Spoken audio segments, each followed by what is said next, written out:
Hey guys, so before we start this episode, just want to say we're going to be off the Monday after July 4th weekend, which is July 8th. We will be on vacay and we will be back July 15th. Just want to let you guys know before this episode started.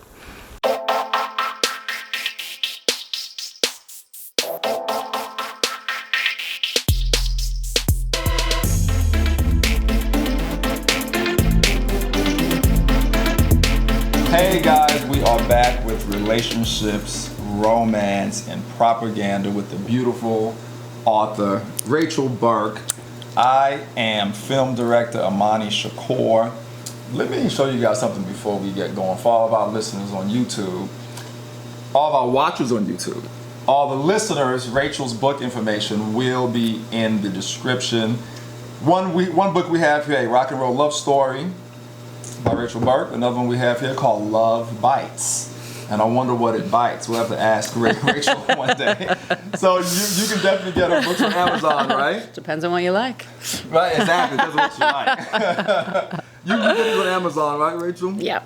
Okay, cool. You get them on Amazon, a few other places. All that information will be in the description, guys. Don't forget to subscribe. This is the sexiest relationship podcast on iHeartRadio, on iTunes, Spotify, Google Play, Stitcher, Buzzsprout. We're everywhere because we're the shit. I have to just say that. You know what I'm saying? And we are exposing the truth and broadcasting the lies on a bunch of different topics, including, but not limited to, sex, relationships, women, men, everything, man. Dating apps, the whole nine. It's real uncut. We do curse a little bit sometimes, so don't get offended. I'm sorry. Send us, email us some topics if you want. rptalktruth@gmail.com. On Twitter we're at romantic propaganda, or I think it's relationship romance propaganda even on Twitter. I already changed it. We have a segment called Dating Tales that we do sometimes. Last week we had a great one about something that happened with Rachel in London, and I gotta say, if I was that guy, I probably would have gotten a happy ending. He didn't play his cards right. I'm just kidding. Starting to talk about all that crap. Anyway. Could have gone out again, you know? Exactly. Anyway, how are you today, Rachel? I'm doing good? Pretty good, yeah. Vibing, chilling? How about yourself? I'm doing fine, man. It's always a good time out here in wine country and in the dating scene in LA and everything else. Never boring. So I kind of jumped it off last week and started talking about our topic. This week, we have two topics for you guys.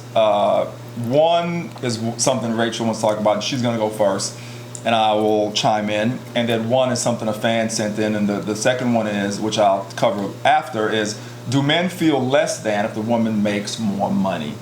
And I have a lot to say about that topic as well. You know what I mean? So yeah, those are our topics today. Happy Monday, everybody, wherever you are. And thanks again, all of our listeners. Don't forget to subscribe. Follow us on social media. All that will be in the description as well, on the screen. And yeah, let's go, Rach. Let's go. What do we have? Rachel's going to talk about inner office romance. Ooh-wee.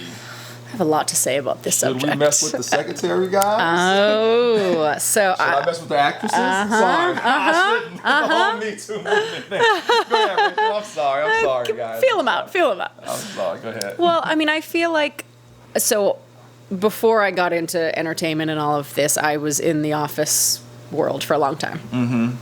I have to say I've probably slept with almost every boss I've ever had. Are you serious? Yeah. How did they hold the phone. Hold on, for all of our watchers and listeners. He wasn't expecting that. How did they get so freaking lucky? That's what I want to know. Okay, keep going. Expound. So here's the thing. You know, a lot of people meet one of two ways. Okay. Most people, I think. And this is obviously like pre-dating apps and everything too, but I think it's still relevant. People either meet through friends or through work. That's true. Most people who... That's the most normal way. Most people who are married that I know either met through friends or through work. So even though, the office culture, they discourage that inter-office romance, I've dated, most of my relationships growing up were from work coworkers or people I met at work, yeah. I think everyone kind of has a type that they're attracted to. And I think we can probably talk about this a little bit more at a different episode, maybe on like fetishes or things people are attracted to. I am always attracted to men in power. So that's my thing. That makes sense then. Okay. So even growing up, you know, all my friends, like even in high school, I never dated guys in my high school. I was dating the school cop. Are you serious? Who was not legal. Like I was underage and he was 25. Wow. And it was very cliche, like I worked at the coffee shop and he would come in every day. But you know, like that, the uniform, the whole man in power thing. Always into that, right? Yeah. And even now I still do it. Like if someone is a boss, like they're my superior, they're older. Even like I was into musicians for a long time and it's like always like the singer in the band. Like I'm never gonna go for the drummer, right? It's gonna be the head guy. The front man. The Exactly. front man. Yeah. So I mean I think as long as it doesn't interfere with your work, it's fine. But a lot of times it can get messy. Really? Yeah. Oh yeah. And you have some messy stories.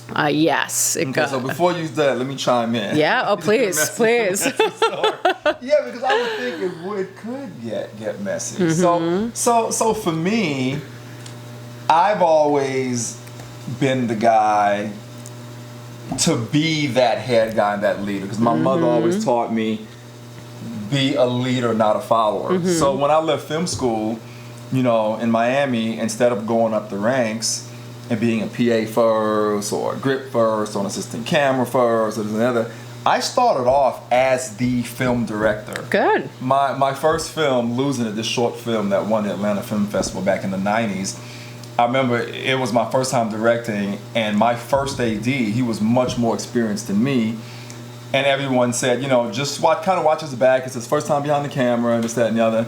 And I'll never forget that experience because he ended up not even having to tell me anything.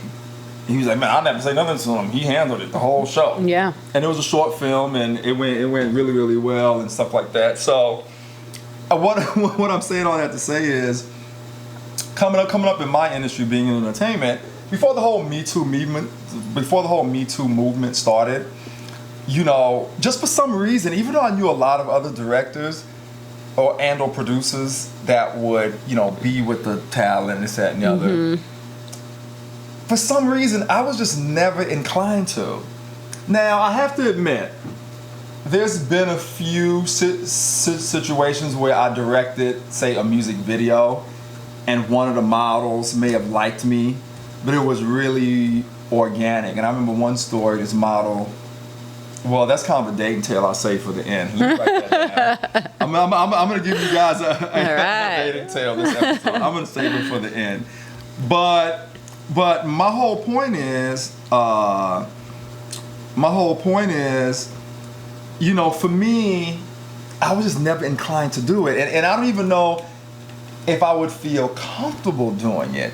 And especially not now with the whole Me Too movement in my industry. Right. Now, I mean, if we even look at a woman wrong, we get in trouble. And it's so funny. I'm going to say this before I throw it back to Rachel. When I sent my mom the photos of you and us stuff, she goes, now, I know that's your... in her Trinidadian accent, now, I know that's your type, boy, but keep it professional. I said, Mom, trust me when I tell you. I'm not even thinking about it. You know what I'm saying? I said, I'm not even going there thinking about it, nothing. And I have to say, the whole Me Too movement thing caused that. Yeah. Like, especially in my industry, like entertainment and politics, I think we got it the worst. Okay. You know what I mean? So now I'm super cautious about that type of thing. Well, let me ask you a question. Is it more of a turn on for you if, let's say, you're the man in power and, you know, some girl who's in less of a position, maybe a model or someone who's on your film, is it a turn on for you that she kind of looks up to you, right? Like you're the man in power? Or would it be more of a turn on for you if you were working with somebody who is bigger than you, like big time? Let's say you had Nicole Kidman on one of your movies, right? Yeah, I would smash. I would smash Nicole Kidman. That's what I'm saying, right? So you might have the same similar take where it's like if the woman is in power, if she's here and you feel like you're here, I mean, that might, I think you would maybe mix them if if she was like a challenge, right? That's a good question. Because I think women in power can be sexy too. Yeah, no, and you're absolutely right. So You're like, forget this little assistant on the set. Right. So if I'm doing a shoot and the movie is with, say, a Nicole Kidman or Charlize Theron, who I think is so hot. I've always had a celebrity crush on her. And I see her giving me any IOI, which is indicator of interest for those at home. Oh, I didn't know that. You know what I'm saying? I'm like, damn, Charlize, I'm in between setups. You know, and I notice her checking me out. I don't know. I might have to make it happen. You know what I mean? But in that case, I think it's probably. But see, it's weird because you know the whole thing that happened with your guy from the Weinstein guy, how he tried to hit on all those actors and stuff. He got in big trouble. Yeah. So for me, it would just have to be clear that this is mutual, organic, and it's cool. Because I wouldn't want her and anyone else going back with, Imani on that shoot, he tried to so and so. You know what I mean? Well, that's the whole thing. I think that's why you feel people out, and I think that's why I've had good success with it because I'm cool. Like I'm like a dude. You know, like I'm no drama. I'm not going to be crazy, and I think they feel that.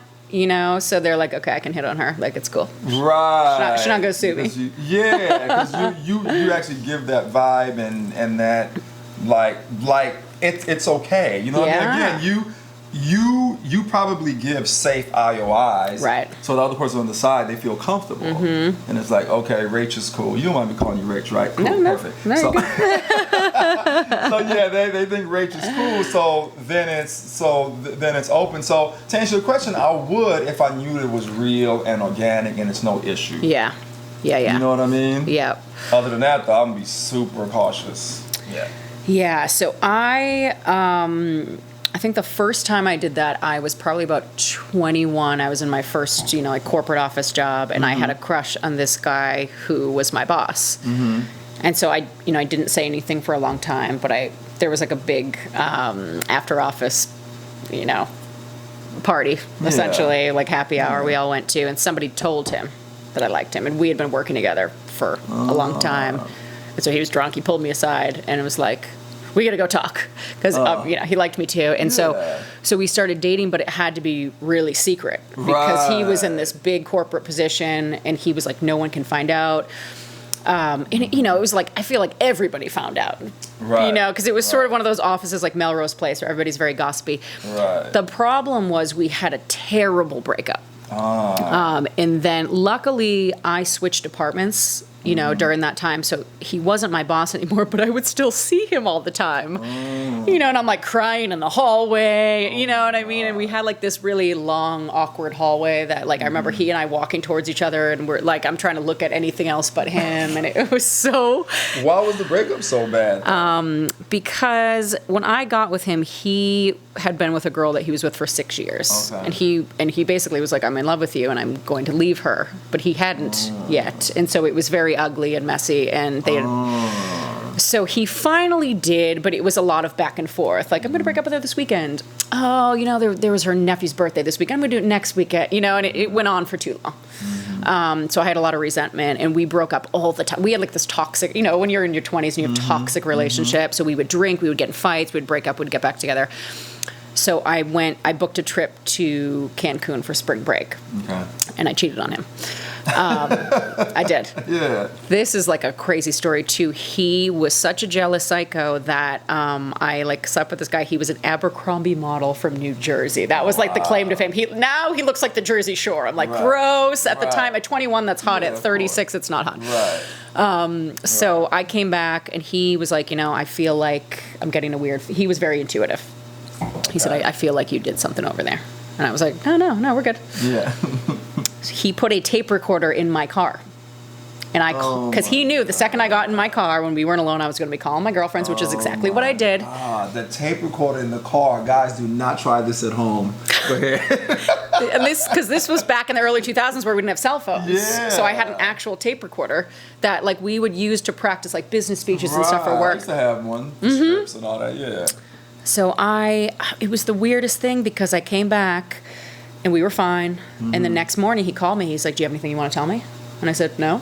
What happened between last night and this morning, Right. you know? And he said, I know all about your Abercrombie model from New Jersey.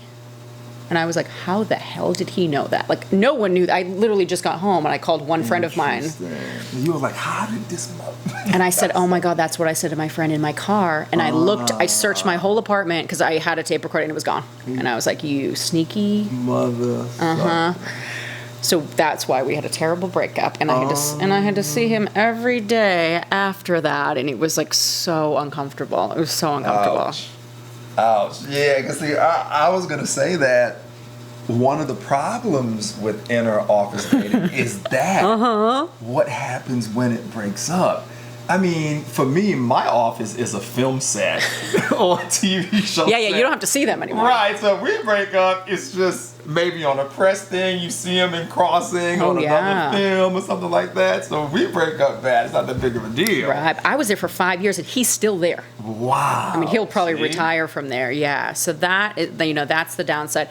I will say the good side though is because you establish this level of comfortability with people you work with, right? Yeah. So dating is tough, especially for me, because it's this pressure of like, oh God, do I want to kiss him? Do I want to see his penis? I don't know. Like, I don't know. Do I want to see him naked?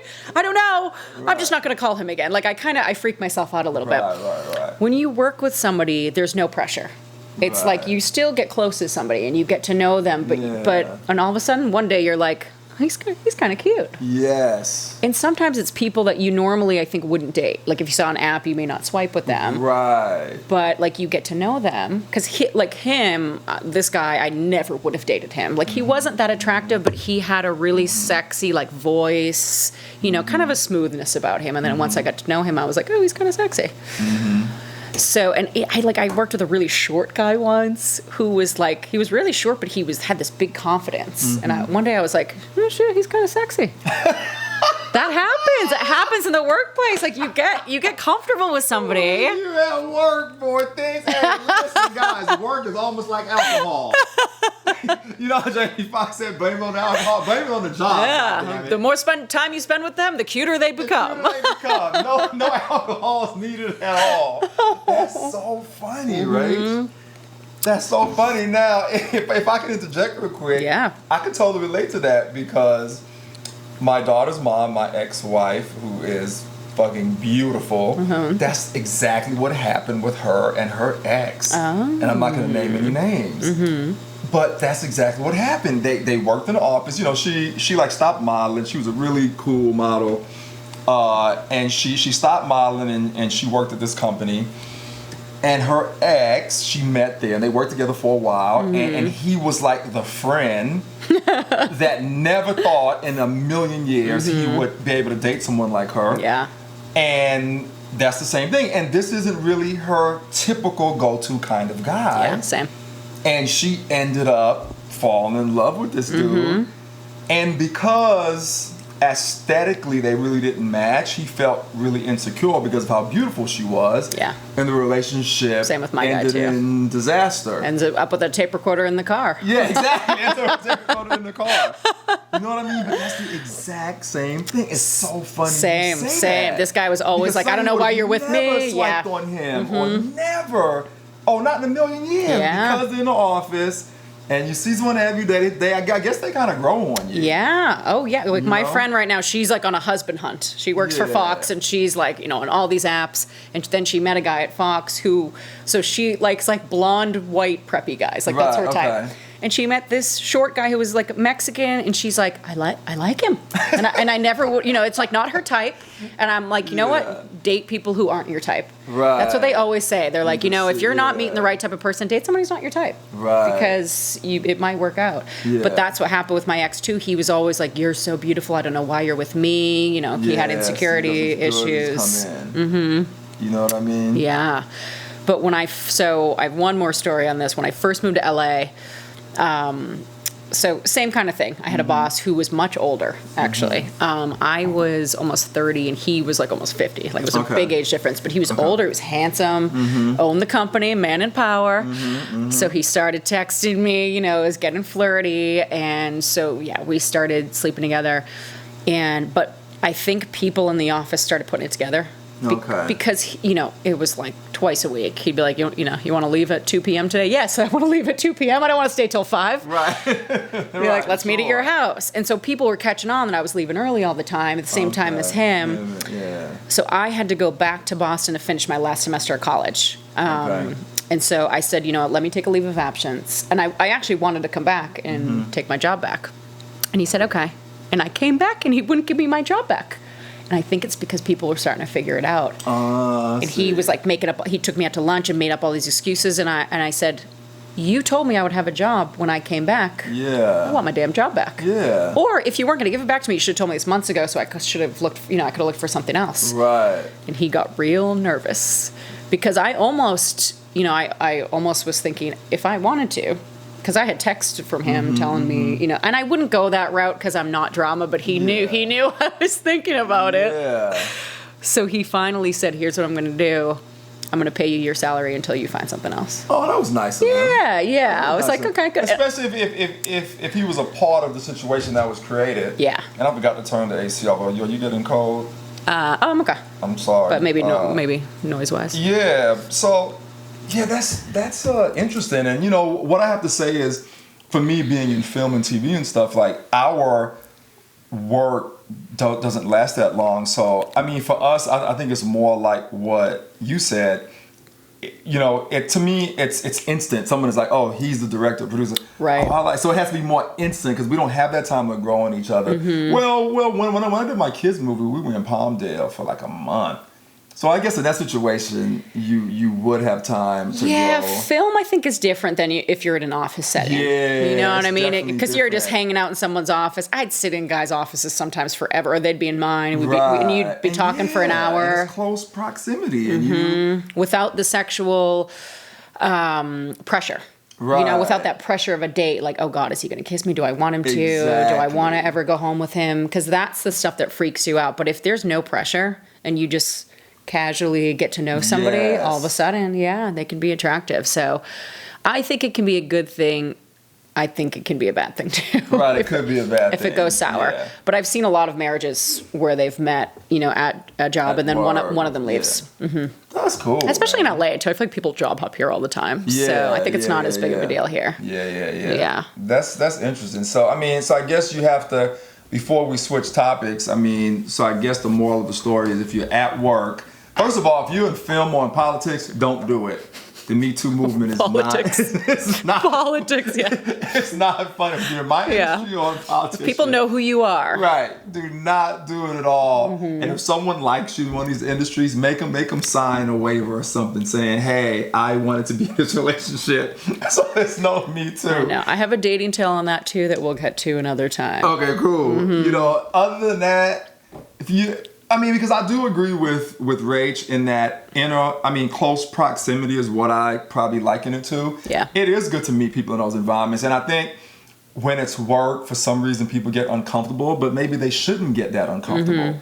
You know what I mean? Yeah. So, I would say I'd have to give it a thumbs up if it's done correctly in both people. But I also think that both people should agree beforehand, hey, if this goes bad, let's try to keep it peaceful, level, amicable, so that the work situation is still healthy. I think it's easier when you're older, right? When you're over the age of 30. But the Mexico, that whole thing, like we were both in our 20s. Right. So I think when you're in your 20s, everything is heightened anyways. Right. You get in big fights and everything's dramatic. So I think younger, but if you're adults, I think it's easier as you get older. Got you. Yeah, there it is. So all you lucky guys that had a chance to hang out with her because you happen to be working with her, screw you. No, I'm just kidding.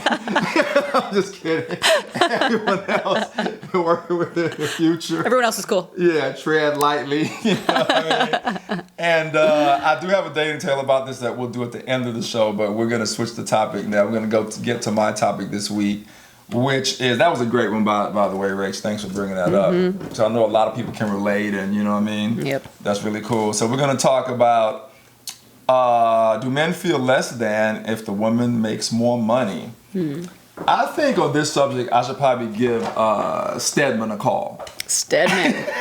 Because his girl Oprah is a billionaire. Right. and there's always been talk throughout time about what that feels like for Stedman. You know what I mean? Like, is he bored? Like, what's he doing? I don't know, man. And Does he have a side hustle? Yeah, I don't know. You know what I mean? And let me shed light on this subject, and I'll throw it to Rach for her input. So for me, if I have a woman that makes more money than me, how do I feel? Maybe because I'm confident, and I've always been like this, guys. Even before I was a successful director and blah, blah, blah, I've always been like what I'm about to say. So for me, I've just always been confident, and I probably got to throw that to my mom, like the way she raised me. Same. So I've always been confident. So, and I've always dated older because I was always an old soul. Same.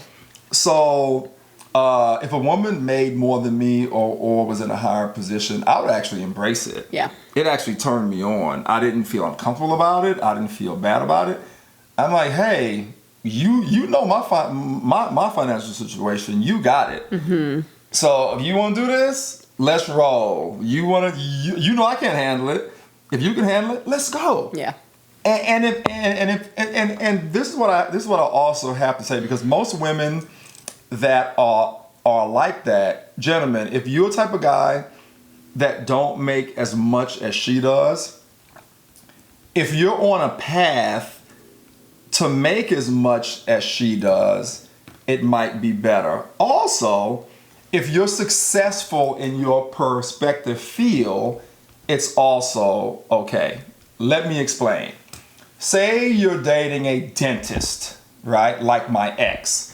And you're not a film director like me, but you work at Target and you're the manager. If you're a successful manager at Target and that's all you've ever aspired to be, and that dentist loves everything about you and she doesn't care that you're the manager of Target, that's completely fine. Now, if you're not the manager of Target and you have the dentist, let's say, but whatever your life goal is and you're moving towards that goal and it's really happening, it's not just some pipe dream, you should also be okay.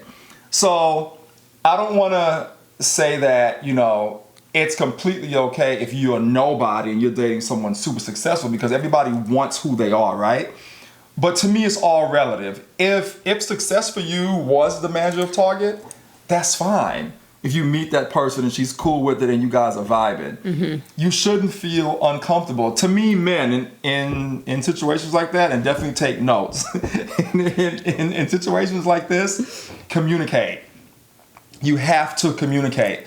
If she makes way more than you, communicate. Talk about how much you make. And you know what's funny? I have another dating tale about this subject. I'm gonna talk, so I have two at the end of this show. I know. I got one too, but we can save it. This is gonna be a long show. I'm watching the clock. Guys, talk about it.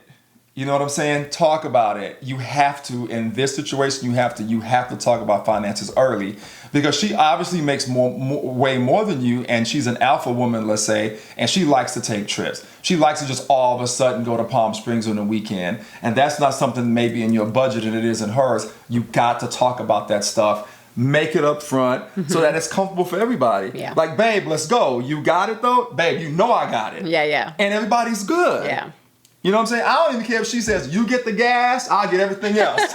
Try to contribute something relative to your income and your financial state. That's what I have to say about the whole thing. I have more to say, but I'm going to throw it to Rach and have a sip of wine. Yeah, I have a lot to say on to piggyback off that. I think men are okay with it. I think for women it's tough because I think, I like, at least when I'm first starting to date a man, I like him to pay for me. Right. It's not about the money. Right. It's about the principle. It's about, like, the beginning part is where they should be trying to impress you, right? And win you over. So even if you make no money, if you're broke ass, plan like a picnic or something. Yeah, you know do what I mean? something. Yeah, like where you bring the wine, bring the food, buy a $5 bottle of wine. I don't care.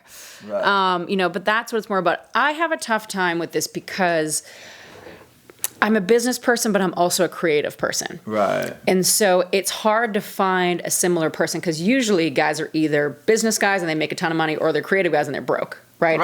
It's hard to find both. It's hard to find both. The rich creative. Yeah. Yeah. So, I was with a guy for a long time who was just a business guy, and his ex actually made more than him. And he was a money guy. He wanted nice cars. He had a nice house. So to him, that was super attractive. So he was like, oh man, she owns this insurance company. She makes like $40,000 a month. Like she's a rock star.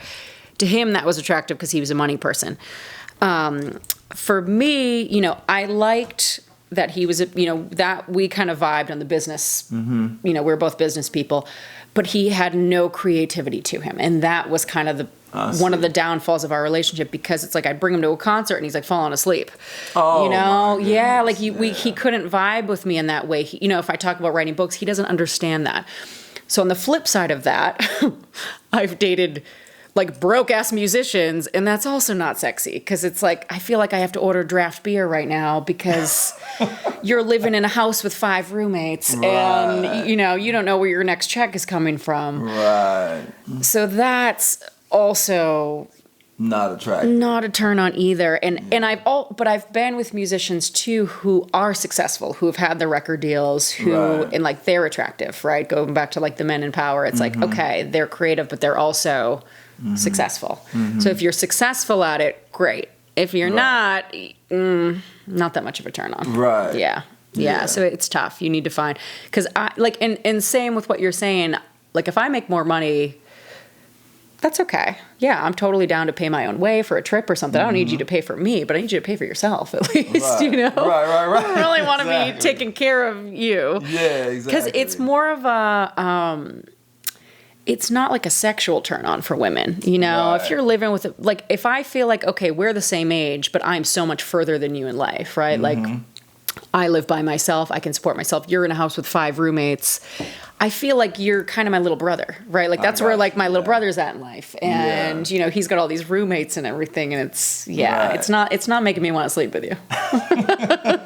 but you know what's funny though? I mean, I honestly think when it comes to this subject, it also has to do with society as well. Because if you remember back then, if you look at all the old movies and stuff, the guy would be the breadwinner, the mom would be at home with the kids, and he'd come home and dinner would be ready for him to get, you know what I mean? And so I honestly think American society kind of perpetuated this idea that the man should always be the breadwinner and stuff like that. Yes. So I think as women became more progressive, that which was perpetuated didn't evolve. Yeah. You know what I mean? So now it's like, because we've always had this idea of men being the breadwinner and being able to handle things. Now, if you can't, like you say, you're not really turned on by that.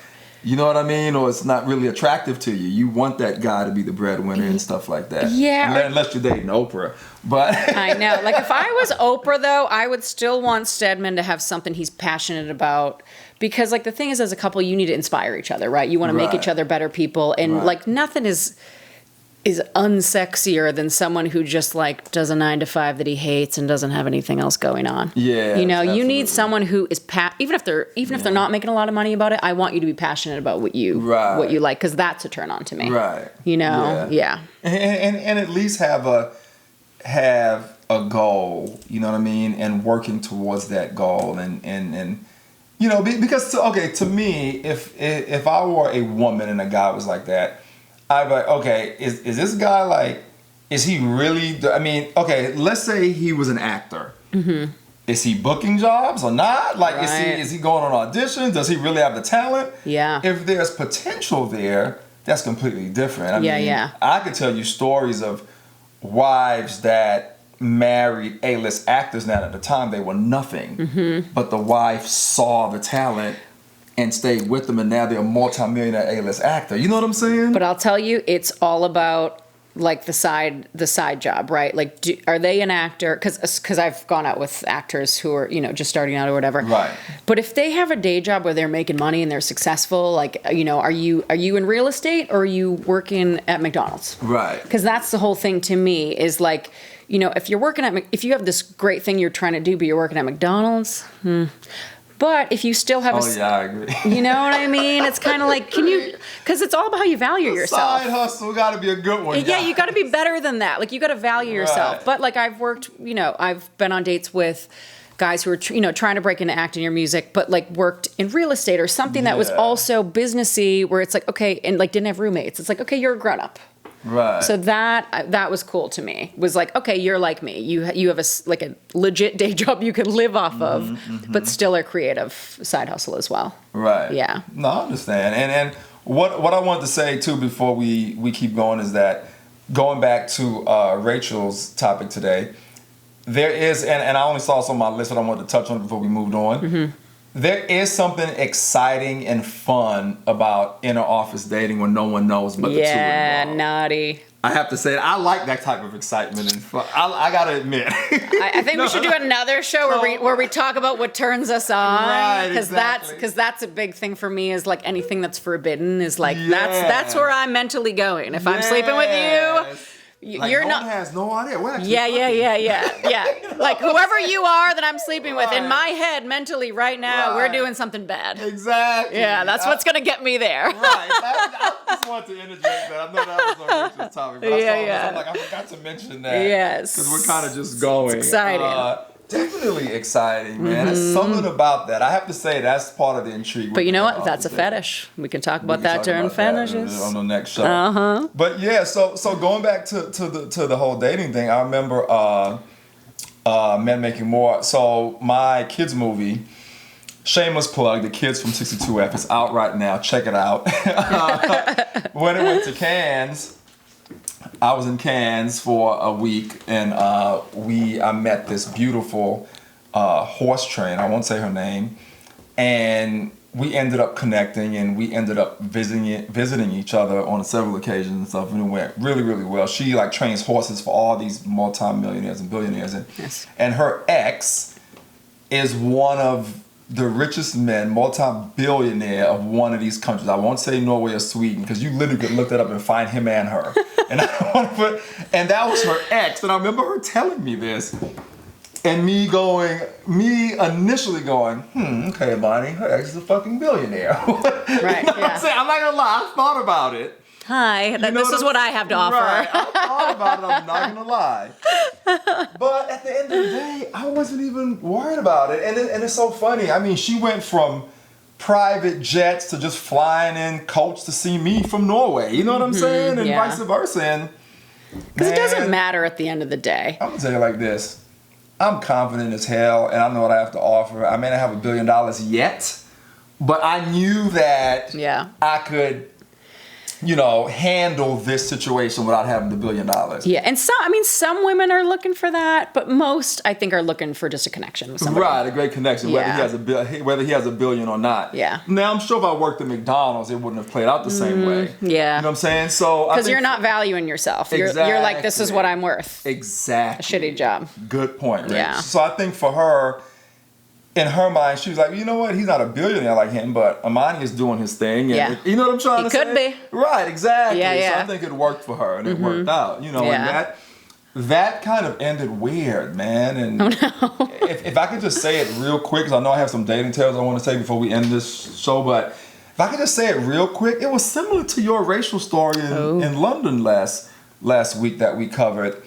We were in Miami. She'd come to see me from Norway. And I don't know if something just flipped in her or something, but we were at this really cool spot on the beach, somewhere in like Fort Lauderdale or something, and she all of a sudden started going off. Like they were playing The Weeknd. Love The Weeknd. And all of a sudden she started going, why do you like this nigger music? Oh, whoa! That's what she said. Is she white? Yeah, she was white. Okay. I mean, come on, yeah. Yeah. Everybody knows me. I You answer to that question. Even my mom. Just double checking. Yeah. And I was shocked. And it was these two couples next to us in the cabana next to us. Mm-hmm. And I told them what just happened because she didn't get why I was offended. Did she meet someone else? Someone else's energy was in her. Let me finish telling you this story. Okay. This shit, yeah. So I go to the other couple. Hey guys, let me tell you something real quick. And she says, "No, don't do that," because she was embarrassed that she'd just done that. Yeah, she should be. And I said, "No, I want you to see what this is about." Right. So I said, "Hey, she just mentioned this to me." And the couple on the next cabana was like, "What?" Yeah. And I said, "See, that's why I just wanted to show you." That was my reaction. So that pissed her off even more. And she was like, "Okay, well, you can leave in your nigger rental and go back to your nigger hotel." Whoa. Yes. Dude, bye. Let me tell you guys what I did. And it's the last time we saw each other. So that same night, she said she wanted to go get a massage. So I said, "Okay, go and get you a massage." What I did was I kindly went to our hotel, got all my stuff, and kindly fucking disappeared. Yeah. That's the last time I saw her. Good. And she was messaging me, and I just blocked it. Yeah. That's the last time I saw her. Yep. I literally left her ass in the hotel, and she had flown from Norway to see me. But how could she expect you'd put up with that? I have no idea. Like, what do you think? You're a doormat, you know? I have no idea. Yeah, that's not cool. You know what I mean? But it sounds like someone else got in her head, obviously. Maybe she went out with the guy from London. Maybe. Exactly, maybe. They synced up. Maybe. It got in her head. Man, Rach, it was so strange. It came out of nowhere. Yeah. And you know what? She didn't say it maliciously. It almost seemed like this was the norm. This is how they talk in Norway. Oh. That's why I had to get the couple's opinion to show her, no, this is not cool. Right. So because she was mad that I got the other couple involved, was when she took it further and exploded. Yeah. And I left her at the hotel. I think you did the right thing. Yeah, I haven't seen her since. You dodged a bullet. I have to say, the sex was good though. It's always good with the crazy ones. I have to say. You know what I mean? So, I think that's our show. I have a couple of dating tales I want to say real quick. Go for it. I said this was going to be a long show, guys. Sorry. I knew it would because of the subjects. You know what I mean? We're getting into it. Yeah, so going back to the inter-office dating, and my office is a film set. So yeah, I was shooting this music video, and I told you the story when we met. Okay. But I'm gonna say it again. I was shooting this music video for this artist, and this model came, and she was there with her boyfriend, and she secretly made it obvious that she wanted to hang out with me, and we talked about the excitement and the secrecy, and this definitely was that as well. You know what I mean? Yeah, Rachel heard the story, so we got to hear it again. Yeah, she had a fetish. Now. Yeah, I guess she had like a weird let the director sleep with me kind of fetish, excitement type thing. And I kind of saw what was going on and gave her my number, which is not really kosher in our business, but I knew it was cool or whatever. This was years and years ago, way before the Me Too thing. This had to be like 7 years ago. And 7 or 8 years ago, actually. And she gave me her number. Hit me up that same night, like came over, and we're having sex. And mind you, I met her boyfriend, but I could tell as one of those strong, powerful men that her boyfriend was weak and she shouldn't be with him anyway. Mm-hmm. I could tell by the way he was handling the situation that he was weak. Yeah. I'm like, this is not how you handle a model this fly. I mean, this she's still a model, successful, like hundreds of thousands. She probably knew she could get away with it. She was with this punk or whatever, but yeah, you know. So I'm having sex with this girl, and she's literally saying, you know, just imagine if my boyfriend can see us fucking right now. And at first it kind of threw me off guard. I'm like, what? And we're doing it doggy style, guys. And I'm like, what? Because in her head, she's probably fantasizing about him walking in, and it's getting her off. Yeah, exactly. Yeah, and that's what happened. And it was so strange for me, man. That's a fetish. Because I told you when you mentioned that there was an episode of Sex and the City where this guy would only have sex with one of the characters in a public places, because that was the only thing that would turn him on. So he'd stage it where like they'd be in a cab, or like he staged it where his parents walked in, right? And like that would get him off. So she probably has a thing for like people like getting caught, maybe. Yeah, or people watching. It was so funny. So anyway, that's my inner office dating story. And then we ended up connecting again and again, and then, you know, and we're still friends to this day. She's super, super cool. Yeah, but it was just a moment, and she's obviously not with that guy anymore, that same boyfriend. Shocking. Right, shocking, right? The guy she's with now, she's been with for a while. I'm happy for them, and I don't really know him, but I still know her. But I see we're all friends on Facebook and all that kind of stuff. I'm sure he doesn't know our story. Okay. No. I'm sure he doesn't know our story at all. Yeah, she's a beautiful model, man. From Africa, black woman, just gorgeous. Does a lot of great work in the modeling and stuff like that, but it was just so strange to me. Yeah. Anyway, that's my inner office dating tale I wanted to tell. And then I had one more that I wanted to tell. What was this one? I wrote down my ex's name, but what did I want to say about it? What did I want to say about it? I don't know. Oh, hold on. Let me think, guys. Hold on. It was something I wanted to say about this. We were covering making more money, like women making more money than guys. Yes, that's what it's about. But I should have been more specific in my notes. Yeah, anyway, it's okay. It'll come next week. Yeah, next week. If I think about what I wanted to say about this, I'll let you guys know, but I can't remember right now, so it's all good. We talk about so much stuff, and I try to write as fast as I can. And sometimes I don't put the details down. For our watchers on YouTube, you see us writing and stuff like that. Anyway, cool. So that's it, right? That's our show? That's it. That's a long one. Yeah, that was a good one. Yeah, that was pretty good, guys. So thanks for tuning in, man. And I hope you guys are enjoying our new host, Rachel K. Burke. And, you know, don't forget to subscribe. Keep tuning in. Don't forget to follow us on social media. We're exposing the truth and broadcasting the lies. I have to keep looking. I have to get used to the new tagline. The new tagline. We did it just the opposite when I was with my other host. So, yeah, that's it. Tune in next week, man. Thanks for tuning in on all these platforms. Peace out. We'll see you guys. Bye, guys. You date in the office, do it the right way. That's all I wanted to say. All right, peace.